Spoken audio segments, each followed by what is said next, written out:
दोस्तों, आज मैं एक वचन से आपसे बात करना चाहूँगा। आपने सुना ही होगा यिर्मयाह 29 का 11।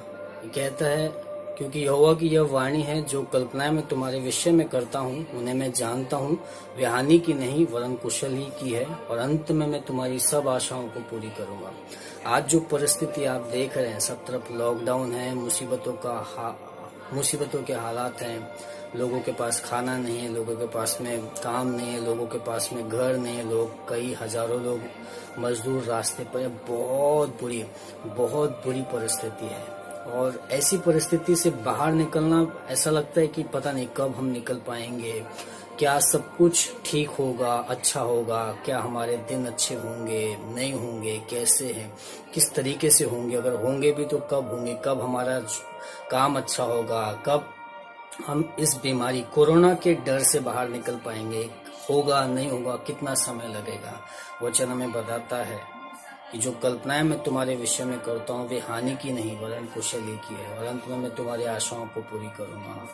प्यारे दोस्तों, बिल्कुल भी घबराइए मत। वचन आपको साफ साफ कहता है कि परमेश्वर के पास में आपके लिए योजना है, परमेश्वर के पास में आपके लिए एक प्लान है। उस प्लान को वो सही समय पर पूरा करेगा।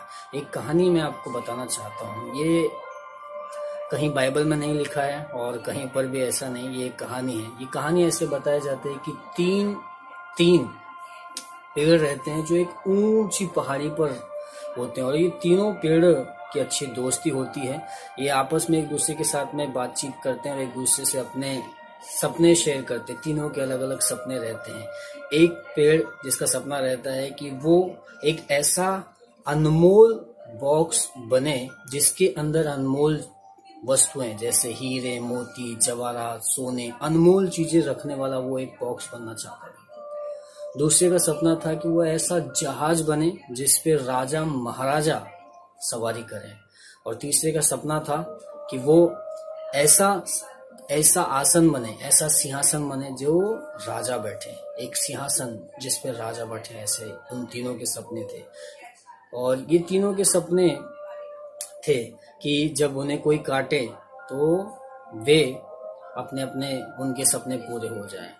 वक्त आता है, लोग काटने के लिए आते हैं और उन्हें काट कर लेकर चले जाते हैं।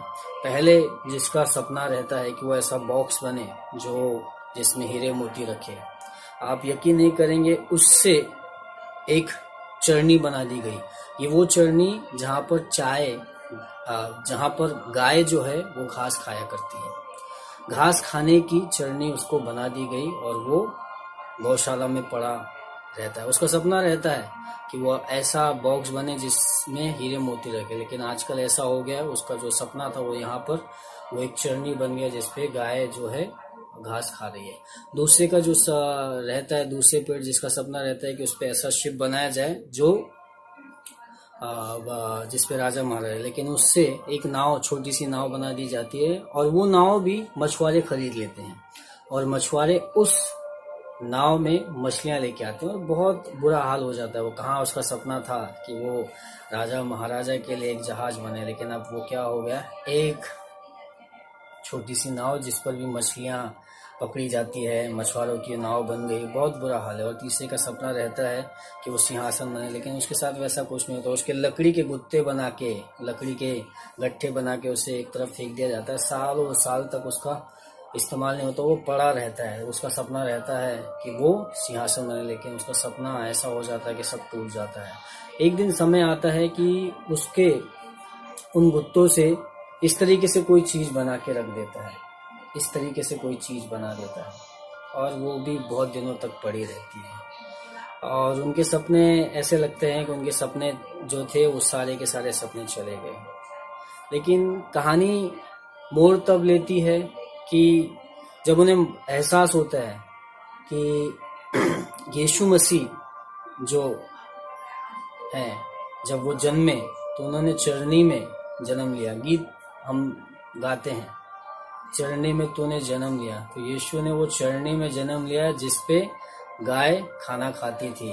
तो जब पहले का जो सपना था कि उस पे अनमोल वस्तु रखे, देखिए दुनिया का मालिक जो अनमोल है वो उस चरनी में जन्म लिया, उसका सपना वहां पर पूरा हो गया, क्योंकि वहां पर कौन आ गया? यीशु आ गया, उसकी गोद में समाया। अब वो चरनी हमेशा हमेशा याद रहेगी। हमेशा लोग याद करते हैं कि यीशु जो है गौशाला में जन्मा, यीशु जो है गौशाला में जन्मा। और चरनी में हम गीत भी गाते हैं, हमने कई बार गाया, चरनी में तूने जन्म लिया यीशु, है ना। और दूसरे का सपना रहता है कि वो जहाज बने। समय बीतता है, ये मछुआरों की जाल, मछुआरों की जो नाव है, उस नाव पर एक दिन महान सामर्थी राजाओं का राजा प्रभु यीशु उस पे आते हैं, उस पे बैठते हैं और उससे लोगों से बात करते हैं, उस पे बैठते हैं और यहाँ से वहाँ सफर करते हैं।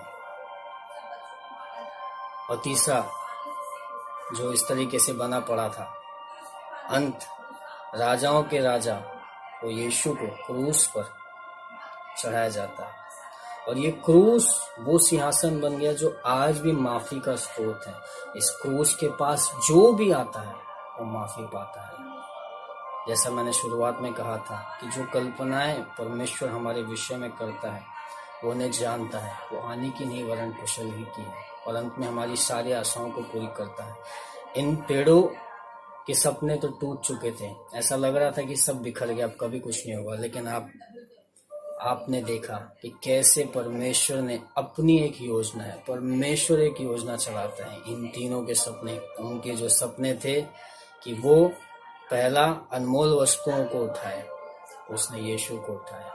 पहला, दूसरा जिस पे राजाओं का राजा चढ़ने का वो सोचता था, ऐसा जहाज बने, उस पे राजाओं का राजा यीशु चढ़ा। तीसरा, एक सिंहासन जिस पे राजा बैठे, एक सिंहासन जिस पे यीशु मसीह लटके। और क्रूस आज भी माफी का निशान है, क्रूस आज भी पश्चाताप का निशान है। मेरे प्यारे भाइयों बहनों, कुछ भी कल्पनाएं आपकी, कुछ भी आपके सपने हो, अगर आपको आज ऐसा लग रहा है कि सब टूट रहे हैं, बिखर रहे हैं, चिंता मत कीजिए, प्रभु यीशु मसीह सारे सपनों को पूरा करेगा। शायद हमें आज नहीं लग रहा है, शायद बहुत कठिन लग रहा है, लेकिन हम विश्वास करते हैं कि यीशु मसीह के पास इससे बढ़कर और बेहतर योजना है आपके लिए, मेरे लिए। प्रभु आपको इस कहानी से, इन बातों से आशीष दें। बने रहिए। जो कल्पनाएं परमेश्वर करता है वो जानता है, वो हानि की नहीं और कुशल की है, और आपकी सारी आशाओं को पूरी करेगा। God bless you.